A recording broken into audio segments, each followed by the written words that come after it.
Beaucoup de travail à faire aujourd'hui. Beaucoup de travail à faire ici. Beaucoup de travail à finir. Il y a des ingénieurs qui font des installations. Donc, il faut tout superviser, s'assurer que tout marche correctement et qu'ils ont tout ce qu'ils désirent. Et je dois sortir pour aller voir un confrère qu'on a encouragé il y a très longtemps à venir à l'aventure. Un confrère plus jeune qui est venu se battre dans un pays étranger avec nous. Essayons de trouver sa part. C'est génial de voir une personne qu'on a encouragée avancer et commencer à réussir comme il le désirait, comme il le rêvait. Ça fait plaisir, vous savez.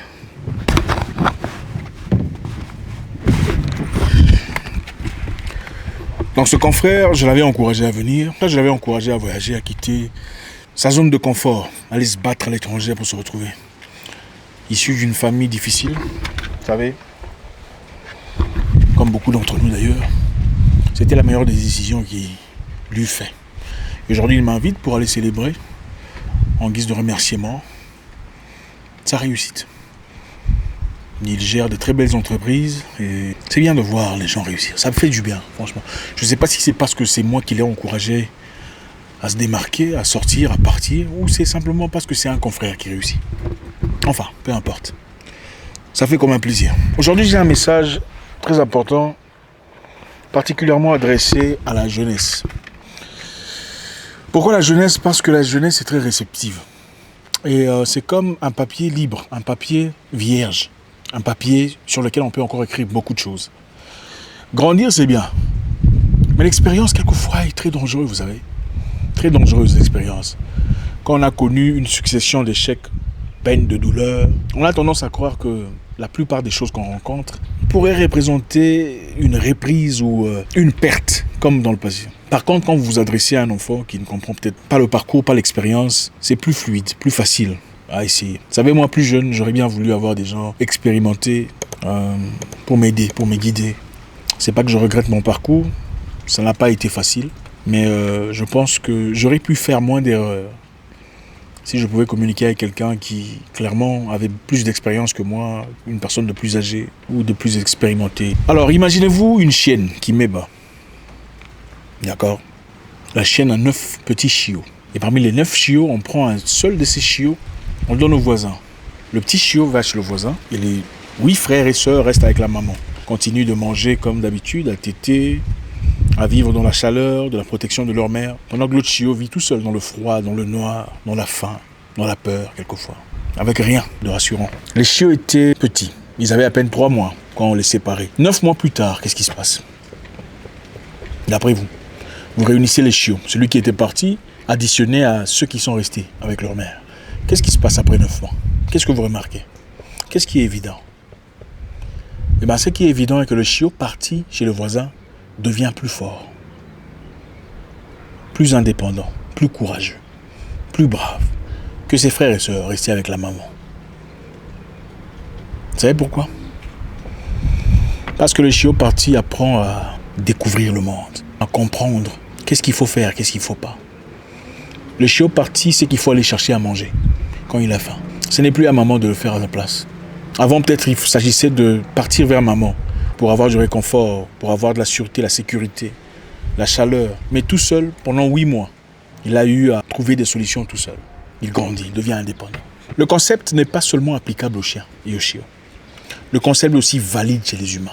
Aujourd'hui, je voudrais parler à quelqu'un quelque part. Je ne sais pas ce que c'est. Le message est très simple. Il faut quitter. Quitter les parents. Vous avez plus de 26 ans, vous êtes un homme.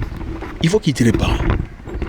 Beaucoup restent pour la sécurité, pour la sûreté, pour la bouffe, pour le confort. Il faut quitter les parents. Moi, j'ai quitté mes parents à 20 ans. À 20 ans d'âge, j'étais tout seul dans les rues en train de me battre. Écoutez, la sécurité ne développe jamais des vrais commandos.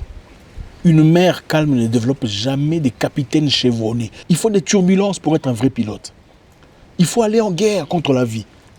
Quittez la maison de votre grand frère, où vous êtes peinard, paisible. Il vous fournit tout ce qu'il vous faut comme ustensile, tout ce qu'il vous faut comme méfait, Il faut faire face à la vie. L'expérience ne s'achète pas. Vous pouvez faire des formations, avoir des diplômes, des licences, c'est très bien. Je vous l'encourage. Mais l'expérience de la vie, il n'y a rien de plus précieux que l'expérience de la vie. Il n'y a pas de formule exacte. Mais la vie a des principes qu'il faut respecter.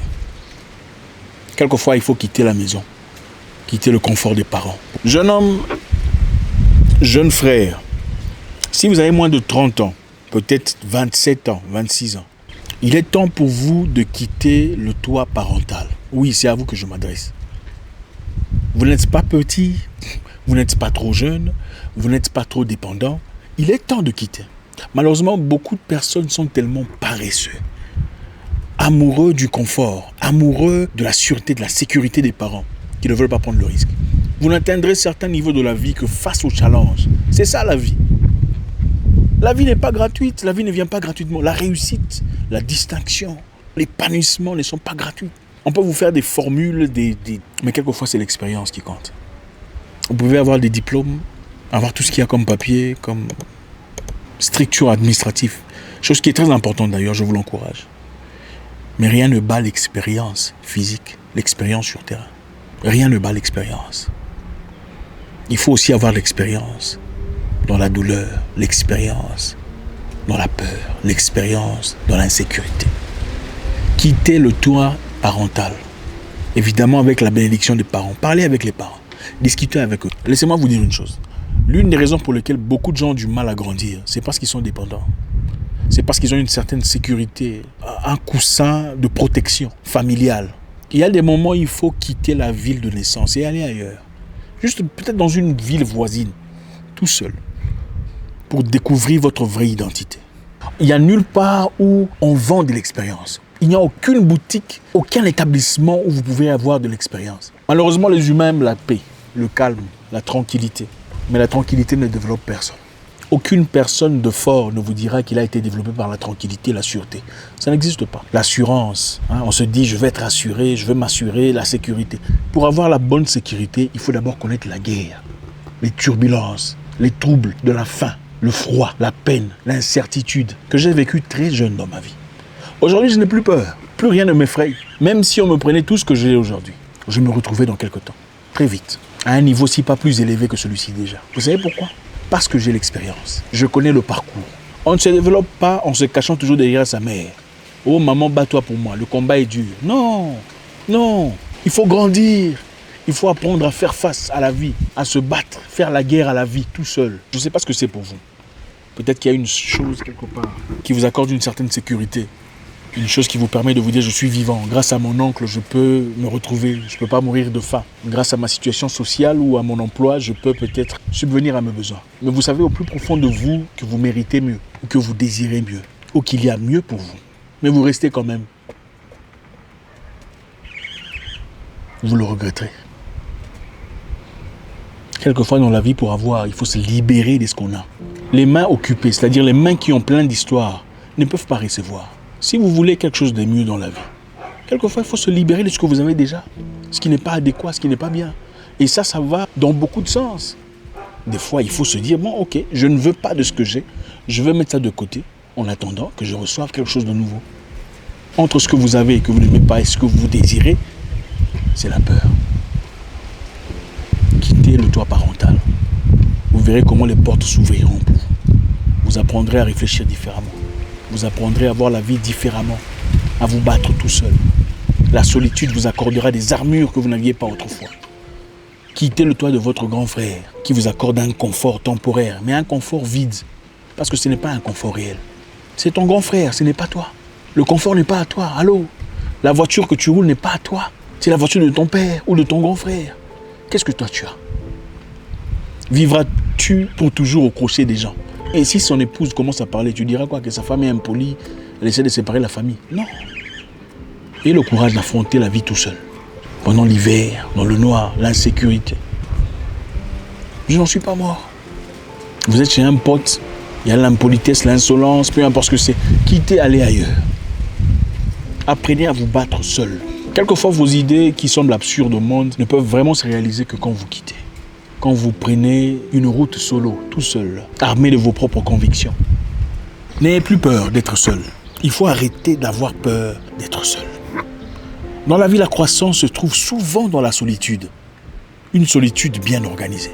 Je ne suis pas ici en train de parler d'une personne qui se met à l'écart, une personne qui s'ostracise pour ne pas être dans la société. Je parle ici d'une personne qui doit trouver sa route tout seul, son chemin tout seul, affronter son parcours tout seul.